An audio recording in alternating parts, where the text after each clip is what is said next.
ಇನ್ನು ಮುಂದೆ ನಿಮ್ಮ ನೆಚ್ಚಿನ ಧಾರಾವಾಹಿಗಳ ಫುಲ್ ಎಪಿಸೋಡ್ಗಳು ಸನ್ ನೆಕ್ಸ್ಟ್ ಆಪ್ನಲ್ಲಿ ಮಾತ್ರ. ನಿಮ್ ತೊಂದ್ರೆ ಏನು ಗೊತ್ತಾ? ನಿಮಗ್ ನಂಬಿಕೆ ಅನ್ನೋದೇ ಇಲ್ಲ.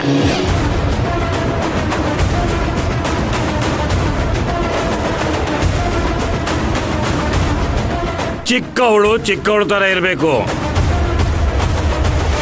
ದೊಡ್ಡೋರ್ ವಿಷಯಕ್ಕೆ ತಲೆ ಹಾಕ್ಬೇಡ. ಸರಿ ರಾಮಣ್ಣ, ಹಾಗಿದ್ರೆ ದೊಡ್ಡೋರ ಹತ್ರನೇ ಕೇಳೋಣ.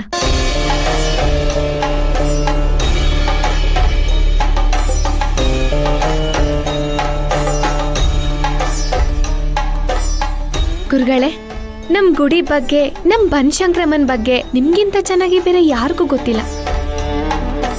ನಮ್ ಬನಶಂಕರಮ್ಮ ಏನು ಅಂತ ನೀವೇ ಸ್ವಲ್ಪ ರಾಮಣ್ಣನಿಗೆ ಅರ್ಥ ಮಾಡಿಸಿ ಹೇಳಿ ಗುರುಗಳೇ.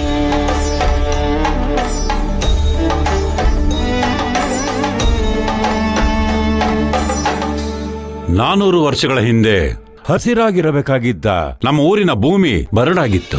ನಮ್ಮೂರಿನ ಮಧ್ಯದಿಂದ ಹರಿಯುತ್ತಾ ಬೋರ್ಗರಿಯಬೇಕಾಗಿದ್ದ ನದಿಯ ನೀರು ಮಳೆ ಇಲ್ಲದೆ ಬತ್ತಿ ಹೋಗಿತ್ತು. ಊರಿನ ಜನ ಹಸಿವಿನಿಂದ ಒದ್ದಾಡಿ ಪ್ರಾಣ ಬಿಡ್ತಾ ಇದ್ರು.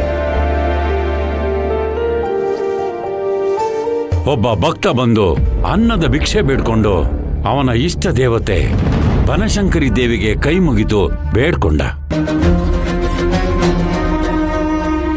ಹಾಗೆ ಹಸಿವಿನಲ್ಲೇ ನಿದ್ದೆ ಮಾಡ್ದ. ನಡುರಾತ್ರಿಯಲ್ಲಿ ಅನ್ನ ಬಡಿಸೋಕೆ ತಾನೇ ಸಂಚಾರ ಮಾಡಿಕೊಂಡು ಬಂದ ದೇವಿ ಅವತ್ತಿನಿಂದ ಇವತ್ತಿನವರೆಗೂ ಸಂಚಾರಿ ಬನಶಂಕರಿ ರೂಪದಲ್ಲಿ ಇಲ್ಲೇ ನೆಲೆಸಿದ್ದಾಳೆ.